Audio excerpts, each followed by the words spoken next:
Well, good evening, everyone. Thank you for coming and watching our presentation for this year's Student Land Sustainability Goals 2023 presentation, presented by this year's SU 202 class. So to start off, this is a group picture of us, and I'm Kira Porteous, and I'm from Bow Island, Alberta. I'm Amel Tizard, and I'm from Goodridge, Alberta. I'm Tristan Flath, and I'm from Dinsmore, Saskatchewan. I'm Carson McDonald. I'm from Leduc, Alberta. So we're just going to start off with a brief overview of what agriculture sustainability is, kind of who we are and what we do. And then we'll move into an introduction of our student land sustainability planning, which is just essentially the goal we were tasked with this semester. And then we'll move into our individual sustainability goals that we've created for each section of the college. And then we'll place those into a 5-year timeline, followed by some budgeting and opportunities, so some funding that's maybe available to the college for these sustainability goals, and some references and questions at the end. So starting off, agriculture sustainability in a nutshell is just farming utilizing the 3 pillars of sustainability. And when I say farming, that can be crop production, forage production, beef, livestock, poultry, you name it. So the 3 pillars of sustainability are, first of all, environmental. So just keeping that environmental stewardship in mind as you're doing your farming practices. And then there's the social pillar, so keeping that social license as you're doing your practices, keeping all that stuff in mind. And then economic, you cannot have a viable farm if it's not making you money. So the economic portion of environmental sustainability is really important. So a big thing that you want to point out through all this is that these pillars completely work together symbiotically. So you cannot have one without the other. So for example, you cannot keep that social license on your farm without having that environmental stewardship in mind. So thinking about the land and environment around you. And you also cannot, you can't make a profit if you're not thinking about, the social license. Like, what do people want to see? What do they want me to do? What is, what are the people buying from me? What do they want? Alrighty, introduction to the Student Land 5-year Sustainability Project. So to start off, I'd just like to say that the Student Managed Farm is sponsored by New Holland, and a lot of their equipment we use and run the farm, and we're really appreciative that they do that. So what is the 5-year sustainability plan? Well, essentially it's a 5-year timeline looking at parts of the student managed farm that's inefficient. It's a really big wheel. There's all these different cogs and people and groups a part of it that there's bound to be inefficiencies, and we're here to look at those things, those inefficiencies, and ways we can improve them and make them more sustainable. And I'd like to say one more thing about Amy Stanley, our program head. She really spearheaded this kind of sustainability project and our program, and we'd like to thank her for doing that. There's a lot more to agriculture than just meets the eye. Environmental is very important. They're tied together. In the college, we have 2 separate wings. The environmental is over there, and this is the agriculture. But really, they're connected. And I think her charisma and her ability to see different aspects of that and becoming our head and getting this going really is thanks for doing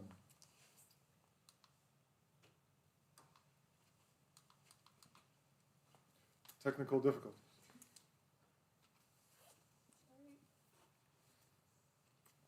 Okay, so this is just an overview of the college crop and pasture land that's located in close proximity to the school. So you'll see here that most of the land has LC in front of it and then followed by a number. So the LC just basically stands for Lakeland College. And then there's one up there that's AL that just stands for Allied, and that's the first piece that the college owned. And so there is more acres that are located away from the college, such as some rented land and the bison pasture as well, which we'll see in the next slide. So this is the bison pasture, and it's 19 miles south of Vermilion. And so there's 8. Yeah, there's 8. There's 8 sections that are all together, and there's some cross fencing in there, but we'll go into that a little bit later. So now we'll be moving into our sustainability goals. Alrighty, Lakeland College Manure and Communications. First off, I'm going to talk about manure. I was in charge of the manure, kind of looking at it and ways we can improve it. And to understand, before I get into my goal kind of about it, is we have to understand what we currently do at the college. And kind of the inefficiencies related to that. So currently we stockpile manure. Basically, it's a waste product. We stockpile it, and we wait till the moisture content goes down, and the pile will deplete. It'll eventually go down. But we also place it on pastures and fields. But a problem with just stockpiling it is it's subject to a lot of nutrient losses.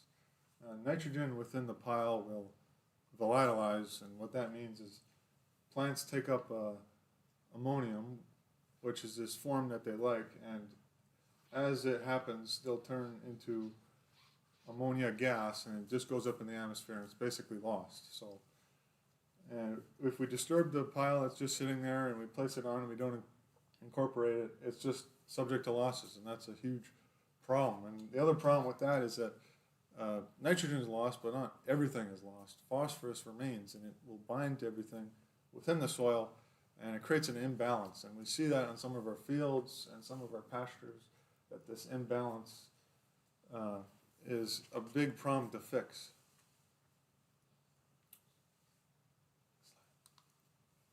All right, so my manure sustainability goal, assessing all this, was to compost the manure into a more stable form to be incorporated on those nutrient deficient fields.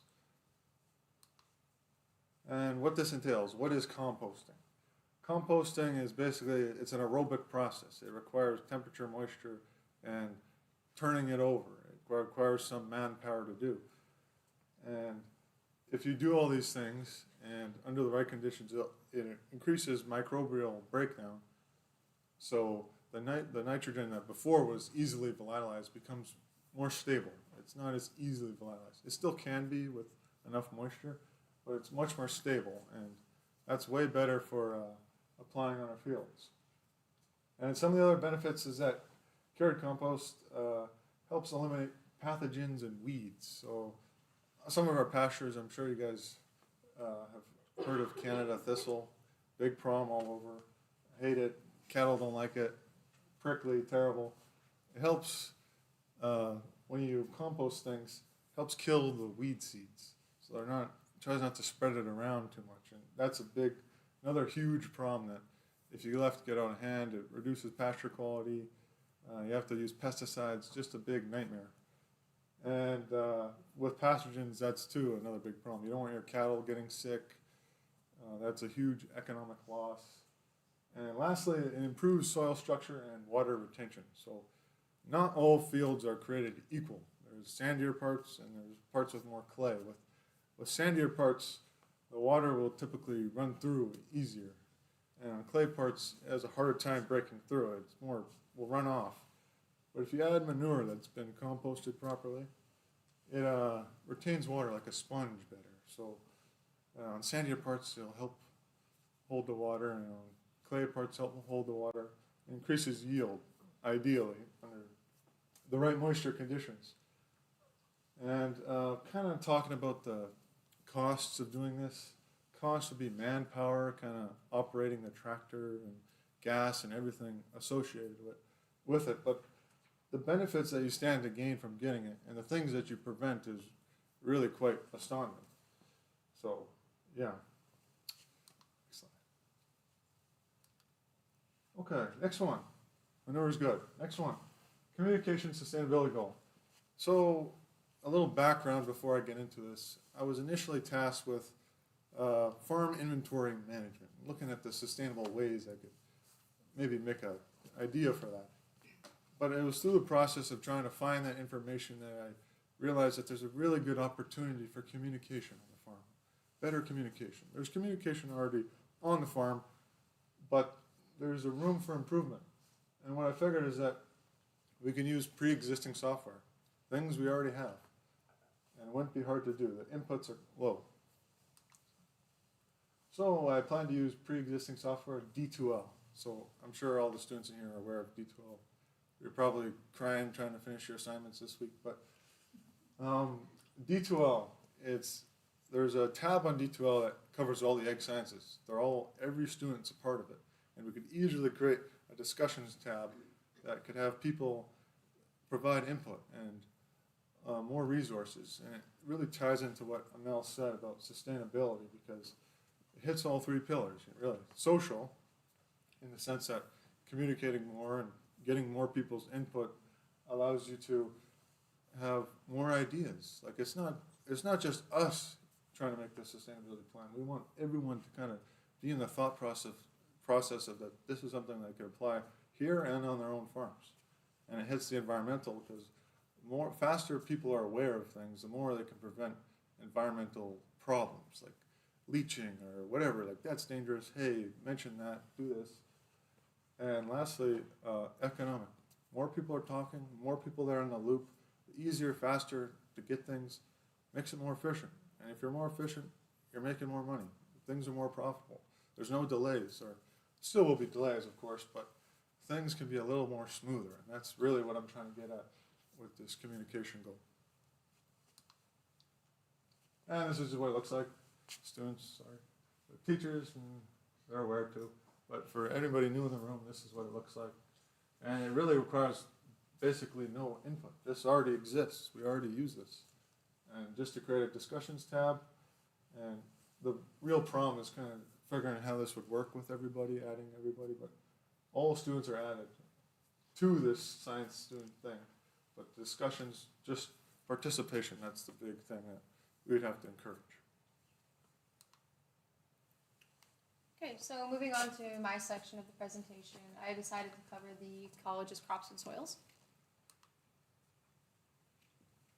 So a big thing to keep in mind with these two topics is that they completely go hand in hand. You can't grow crops without soil, so that's a really important factor.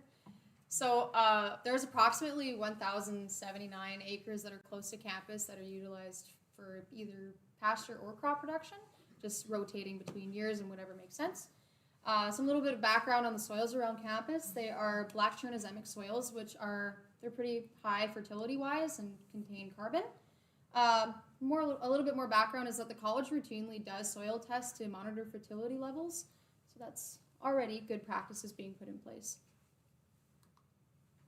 So my first goal is that I would like to introduce companion cropping and intercropping into crop rotations. So companion cropping, if you're not aware, is the combination of two or more crop varieties seeded closely together. And then intercropping is the same thing, the two or more varieties, but mixed together and seeded at the same time. So there's a few different ways to achieve this goal. Prominently, I would use it for I use it on fields that have poor soil health, and then also where you want to utilize for feed production. It's hard to get a good cash crop off of crops like this because you're having a mingle of different varieties, so it would be best to use for solely feed and silage production. It's also really important to keep in mind that you need to use crops that have a symbiotic relationship with one another. So essentially what that means is that they each benefit each other in some way, shape, or form. So there's a few benefits with this as well. You'll get a reduction in pest population, which I will go over in the next slide. It improves soil stability and health. This mostly because it mimics a natural ecosystem as you have different varieties growing at the same time. And with this just comes lots of benefits. Out in nature, you'll see healthy soils, really stable, full of good microorganisms, and that's just because of the high biodiversity that's in there. So like I said, it increases biodiversity, the different crops being with each other. Also, you'll get higher yields from it. There's been some research done, not anything particular, but just lots of different ones piled together from different institutions, and they've been seeing increases of up to 22% in yield compared to monocultures. And monocultures is just the opposite of this. It's just one variety grown in one field. You also get greater crop stability and strength. This is mostly through the denser root system that you'll get from it. And then also if you have taller plants mixed with shorter plants, it provides kind of a canopy and then sort of like something for them to latch onto. So this is the slide I was talking about where I'm going to show some different ways you can reduce pests. So up at the top, we have haven plants. So these are ones that support pollinators and then predators to the pests you want to eliminate.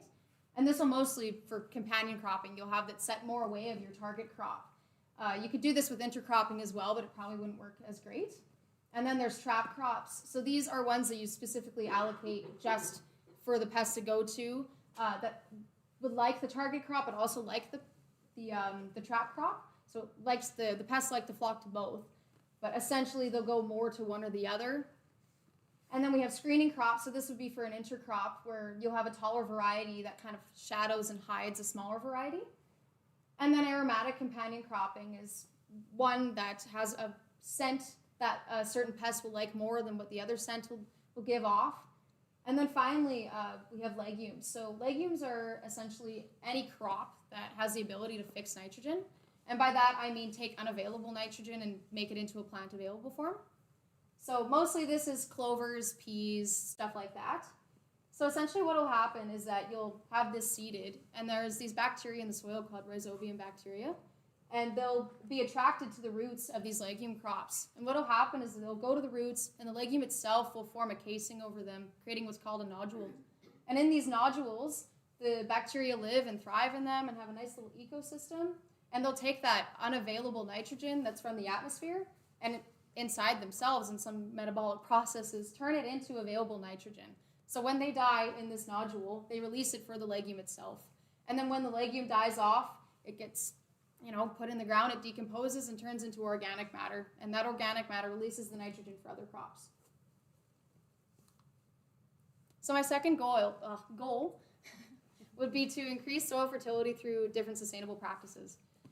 So this has lots of benefits. So you save a lot of money on crop inputs like your fertilizer and your pesticides and stuff like that. You'll also maintain and improve your soil health through not adding anything extra, anything that you don't need.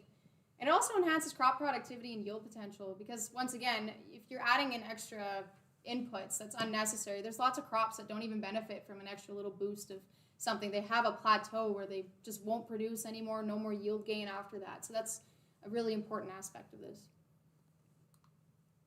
So a few different ways to achieve this. I have the intercropping and companion cropping up there because that in itself from my last goal is just one of the biggest ways you can achieve this. So they work really hand in hand. Another option is organic fertilizers. So something called green manure is a really incredible idea. You grow a legume crop and you cut it green and then you incorporate it through harrowing or disking back into the soil for it to release that nitrogen to the plant for other available plants. And then following your nutrient cycles is super important. There's losses and additions in nutrient cycles. You have your nitrogen, potassium, sulfur.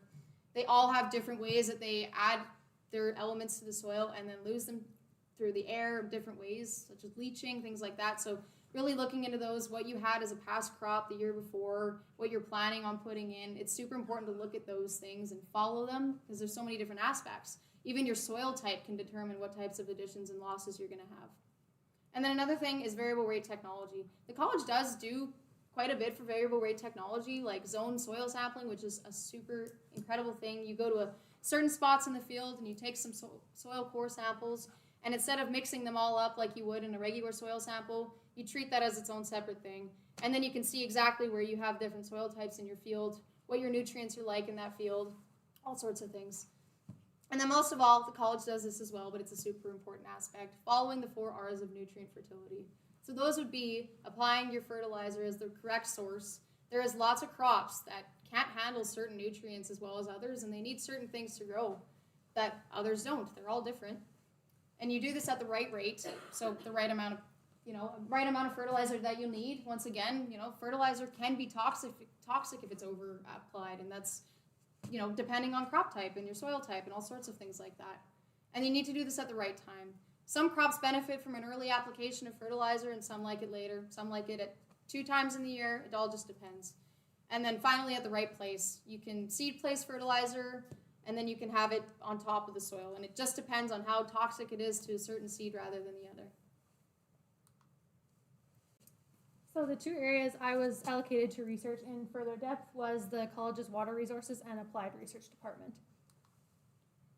So to start off with the applied research department, so the college is basically approached by industry to facilitate different trials. So some examples I have here are testing mineral supplements for feed validation and the GrowSafe feed bunk system, which is located here at the college in the livestock research facility, as well as the oat versus polycrop blend swath grazing trial held here on LC10 as well. There are also many trials are collaborated with industry, so they are housed off campus. And some other ongoing trials are ones such as tracking beef bull activity using GPS ear tags with a solar panel integrated on the back. So basically the drone is flown over the area to determine the specific location of each bull, which just helps to improve the productivity of the breeding season. And the replacement heifer selection, to improve the efficiency of that, is using reprotract exams. So those can be expensive, but they are very well worth the money as they determine which heifers are cycling and mature at the time of breeding. And for the bison remote sensing unit, there's been lots of plans to incorporate one of those in the bison pasture, as since they are a wild animal, they get stressed really easily. So being able to do health assessments remotely would just really be beneficial for them that way. And lidocaine in the scrotum bands is another example of decreasing pain of castration. So it just basically numbs the area, so improves animal welfare in that aspect. And medication for parasitic irritation. So that's just basically taking blood samples before and after supplementation, and that just helps to determine the cause of their itching, which could be a mineral deficiency or dehydration and things like that. So moving into water inventory, because the college has the water inventory, to move into that, I obtained this information from the EFP website. So for those of you who don't know what the EFP is, that's an environmental farm plan. So that is basically just a whole farm self-assessment to identify risks and basically create ways to mitigate them. So as you can see, there's many water sources that the college currently has, including many wetlands, dugouts, wells, and the dairy cistern and the town of Vermilion. So that leads me to my first water sustainability goal, which is to install a watering system that is accessible to the 3 connected quarter sections of LCP 22, 23, and 24. So some benefits of this, I believe, would include to eliminate hauling water, and as well it would help to reduce environmental damage on riparian areas as they can be fenced off, so it eliminates things like overgrazing or compaction. And so some ways to achieve that goal would be to utilize the existing well on LCP 22 that is currently there, and making it available to all 3 sections would help to make that into an efficient rotational grazing system to be utilized along with some cross fencing that Kira will elaborate on a little bit later.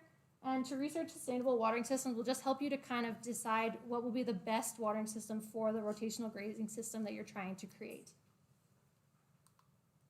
So my second water sustainability goal will be to implement multiple watering systems within the LCP 27 to 34 quarter sections, which is the bison land essentially. So that's 8 whole quarter sections. So some benefits of that, again, would be to eliminate hauling water, and it would also help to prevent overgrazing and improve grazing efficiency of that land. So some ways to achieve that goal would be to utilize existing watering sources. So there are some waters currently on the land, and making it available to all 8 sections, again, would just help to create an efficient rotational grazing system that could be utilized and help with that grazing efficiency. And again, to research the sustainable watering systems would help to make sure that you're just getting the best option for that system, again, that you're trying to create there. So some 2 options I found online were the Thrifty King Ritchie water. So it's at a cost of about $1,500. It's fully insulated, automatic, and heated, and it requires minimal electricity, so it saves on your power costs that way. And there's a plastic covering over each drinking area, which helps to eliminate evaporation, as well as to maintain a consistent temperature of the water. So I think it'd be a good option for the college to implement if they wanted to do an option like this. And as well, another option I found was the frost-free nose pump water, which is at a cost of very similar, about $1,700. And the livestock essentially pump the water themselves by drinking, just by using their nose on that little paddle there. So it's powered by a mechanical piston pump rather than electricity, so saves on costs that way. And it can withstand extreme temperatures as it draws water from a shallow water source below the frost line. So that helps for it to be able to handle the harsh Alberta winters that we can sometimes get.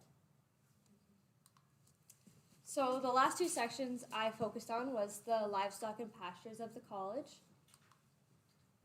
So to start off, I'll just give a brief overview of the current livestock divisions of SMF that the college currently has. So there are 6 different divisions. So to start off, there's the commercial, which has a total of 137 head.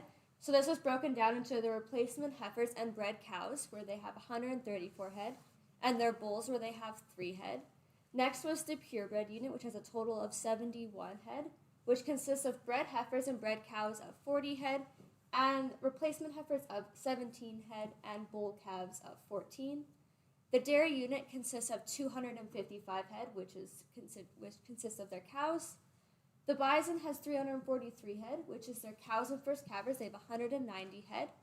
Their bulls, they have 9 head, and the calves, they have 144 head. The equine unit consists of 36 head. They have horses and brood mares of 24 head. They have wheelings and a filly, which consists of 7 head. The geldings, and they have 5 head. And finally, the extensive grazing unit has 81 head total, which consists of their cows and heifers of 56 head, and their calves, which they have 25 head. And then my pasture overview. So this is an approximate amount of acres that the college has that they use for pastures, which is roughly around 3,300 acres. So my first goal consists around the livestock sector mostly, and it works hand in hand with Amel's goal earlier where she was talking about companion and intercropping. So my goal that I came up with is creating more tons of silage produced in one crop season. So this will allow you to have more silage to feed to the livestock that are utilizing it. So some different benefits from this would be allowing you to have more carryover. So carryovers, you'll have the silage you produce in one year will be able to feed all those animals in that year, and then you'll have enough to carry over to the next year. So this will allow you to be a bit more drought tolerant. So you don't have to worry as much about if you don't get as much yield from that crop the following year, because you had a bit of carryover to give you just a little leeway there. As well as by having more tons produced in a year, you'll get more yield and biomass. So that's just overall a good goal because then you'll have more tons that you can feed. So some different ways to achieve this goal is through that intercropping and companion cropping. So you want to make sure that you're finding the right crops that work well together to create your higher yields and more biomass while ensuring that they're going to help each other and not go against each other and not produce the yields you're requiring. As well as you want to look into different crops that could produce those higher yields for you just to find ways to produce more silage. And finally, my pasture sustainability goal. So my pasture goal is to improve the overall pasture conditions. The conditions of most of pastures right now aren't in the highest we would want, like in the excellent condition where you have lots of forage and you can have longer grazing days.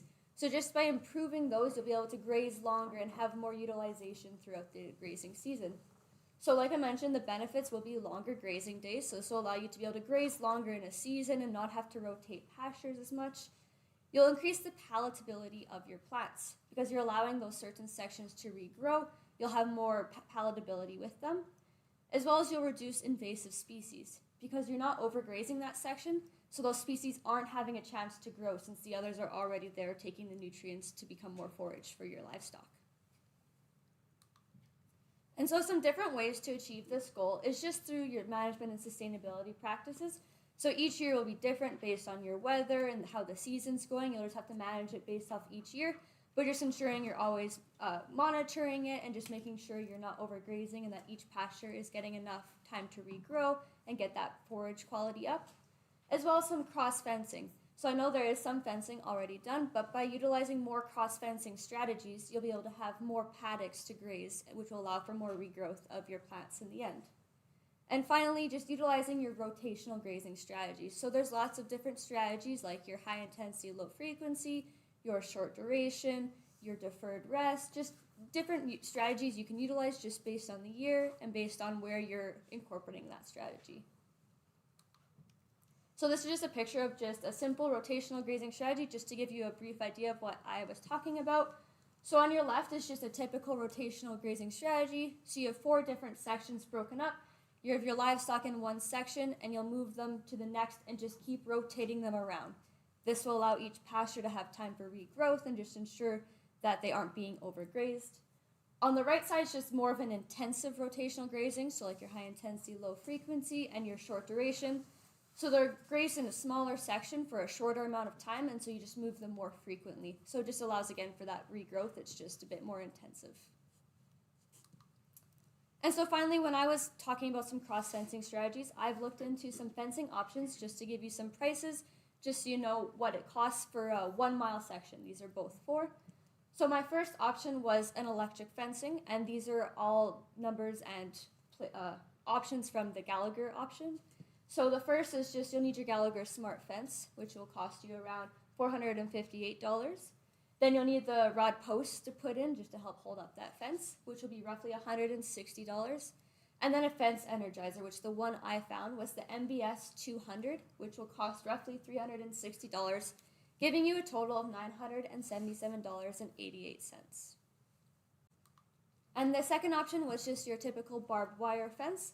So for this, you'll need your barbed wire, which I was able to find a roll of 1,320 feet. So to fit a mile, you'll need 4 rolls, which will cost you $1,385.24, and then some fence posts. So I found there's an option where you could get bundles of 30. So you'll need roughly 11 bundles because you'll put a post every 16 and a half feet.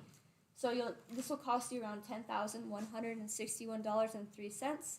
for a total of $11,546.27.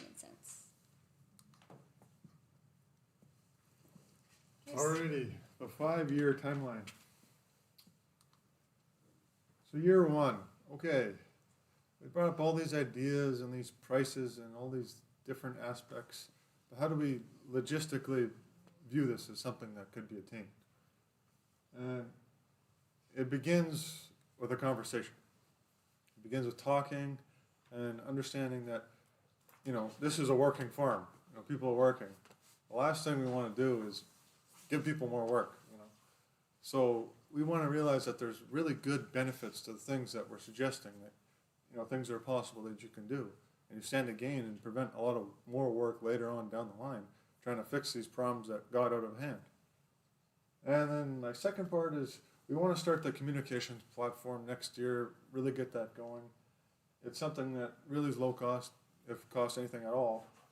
And it's something that needs to be fine-tuned and tinkered with. It's something that you need to see. It's an experiment. See over years how it works, how do the different groups respond, and how it will work. So in the second year, we would like to see 3 options implemented. So like Carson had just mentioned, in the first year, we'd like to see the logistics and conversations start happening about all the practices, all the teams start coming together, thinking about how they can implement these practices, what exactly they want to do, how they want to go about it. So these 3 options are rather feasible and easily done in the second year. So starting the intercropping, companion cropping systems, as well as improving your silage through that option, as I mentioned above, and then starting to increase the sustainable soil fertility practices on the farm. So then in year 3, we decided to place the manure management and pasture rejuvenation goals. We thought these ones would take a bit more time from year 1 to start planning, start building your fences, if you have to hire someone to help with your manure management or delegate. So we thought by year 3, you'd be able to have all those logistics figured out, and then you'd be able to start implementing these practices. So you've probably noticed that there is no goal for the research department, and that is just because as students, we don't have a ton of influence over that aspect of the college. So my 2 watering goals were just essentially placed in the end here of the timeline, just because they're a larger set of goals, as there's 3 whole connected pastures in this one. So we've decided to bump it to year 4 just to make sure that there's lots of time for those plans to be in place and for the decisions to all be made around how they want to approach it, and just to make sure that all of that funding is available to execute that properly. And same thing with year 5. So the bison land is 8 whole quarter sections. So it might take a little bit longer to get those plans in place and the funding for it. So just to make sure that there's lots of time for everybody to be kind of on board with the plan going ahead for that big piece of land. So we just wanted to make sure that we left them lots of time to implement that sustainability goal. So finally, we have our budgeting and opportunities. So we've talked about all of these goals and all these sustainable practices we want to see, but we understand that it's hard to implement these without having enough funding or the budgeting to actually start working on these goals. So we've researched a couple opportunities that we found just to help with the sustainability practices and just help with that budgeting aspect so that these can start being put into place. So the 2 we found were from LARA, the Lakeland Agriculture Research Association, and the 2 are the Sustainable Canadian Agricultural Partnership, which is SCAP, and the other is the On-Farm Climate Action Funding. So we didn't put any specific prices on for these because both of these are ones where you have to reach out to the organization and give them information on what you're wanting to do sustainably and just give them a bit more background. And then they will decide with you and have that conversation about how much funding they want to put forward to help you with implementing these programs. There's many out there, but these were two of the big ones we were able to find when we were researching. And just some of our references. So we'd just like to thank all of you for attending, whether in person or through the live stream. We really appreciate your attendance, as this is the first year this type of presentation has been done, so this was really important for us. We worked really hard on it, and we just really appreciate you guys for coming. We'd like to open up the floor for questions and discussions.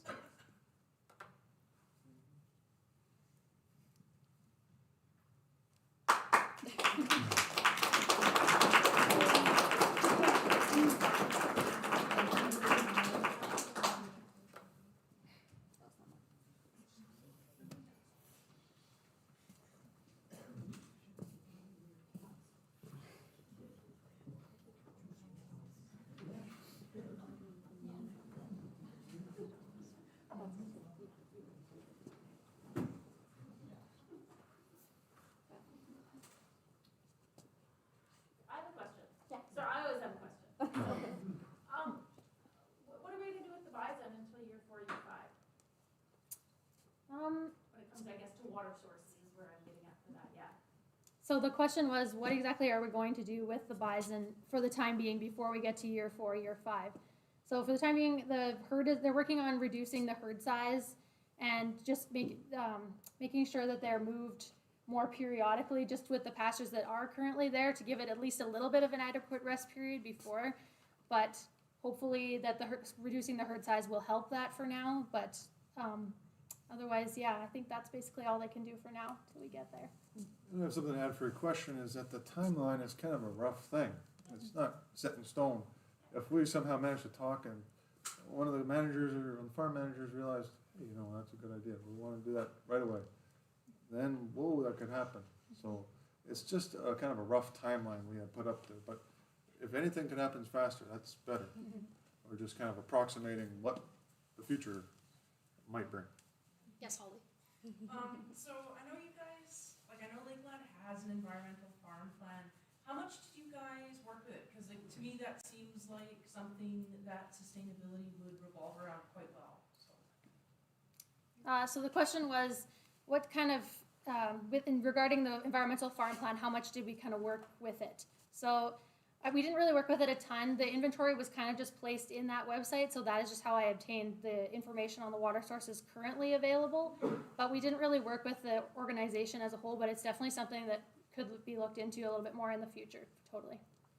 I was going to add to that. Actually, I did talk to the Lakeland College Environmental Farm Plan, our technician. I talked to him. His name's Mike Hittinger. He gave me a lot of information on manure and kind of the AOPA, kind of Agricultural Operation Practices Act. So there was a lot of information that I listed up there that did come from him and talking to him.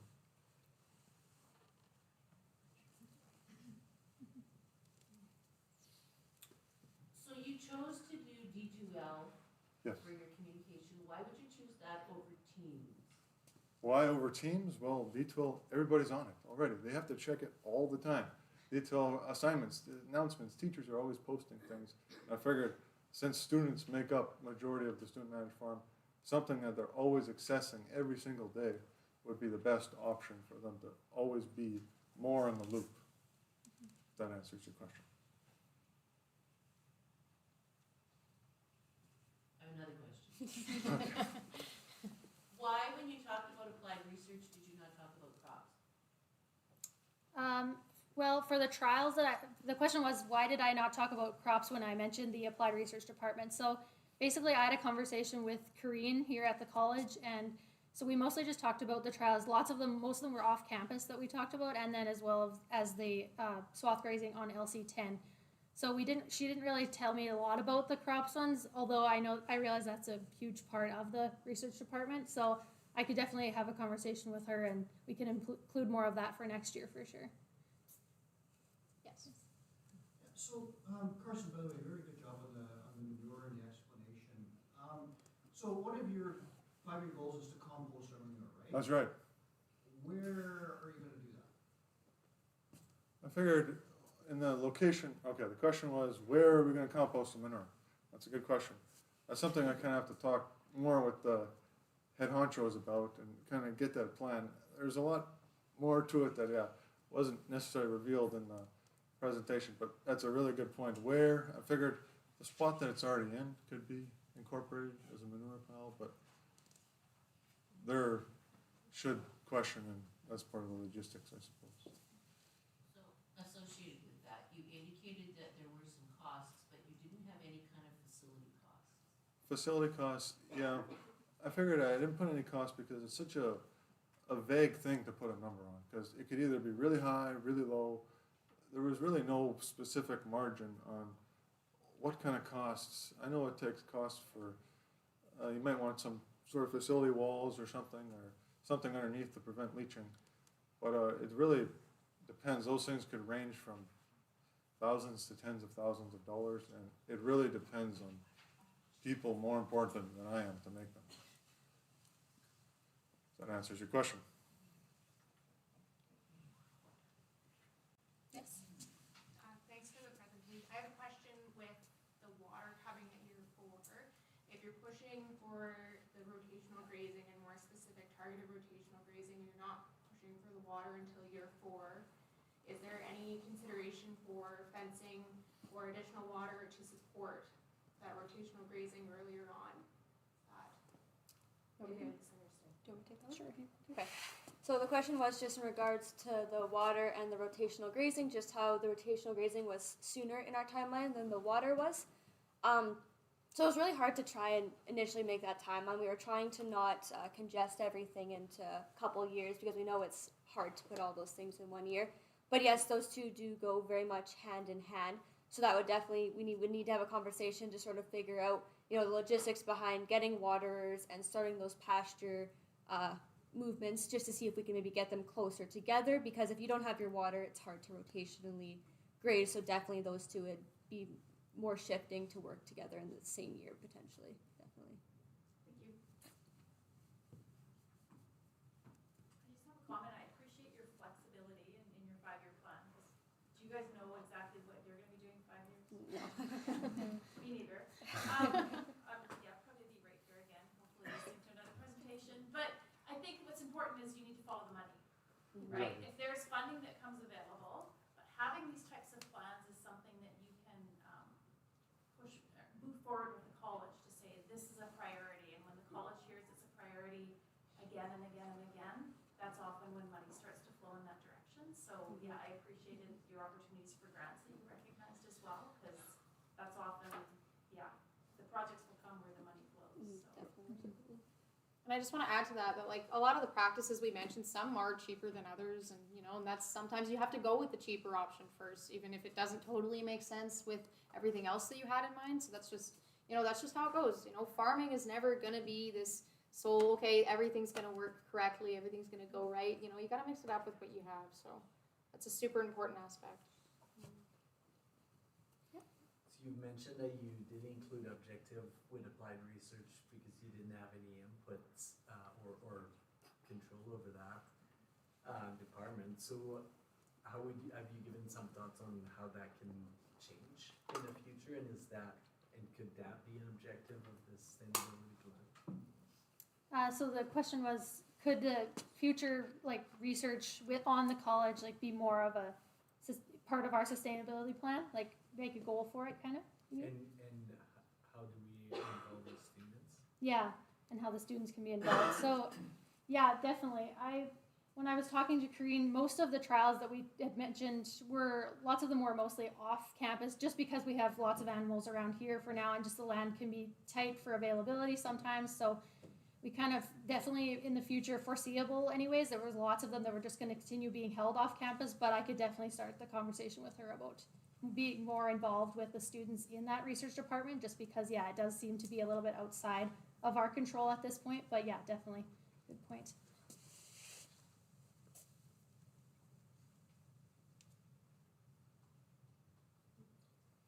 We'd like to thank you guys all again for coming to hear the very first presentation for us of the Student Land Sustainability Planning.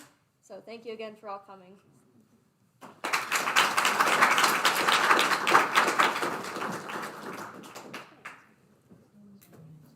you, but I need some water.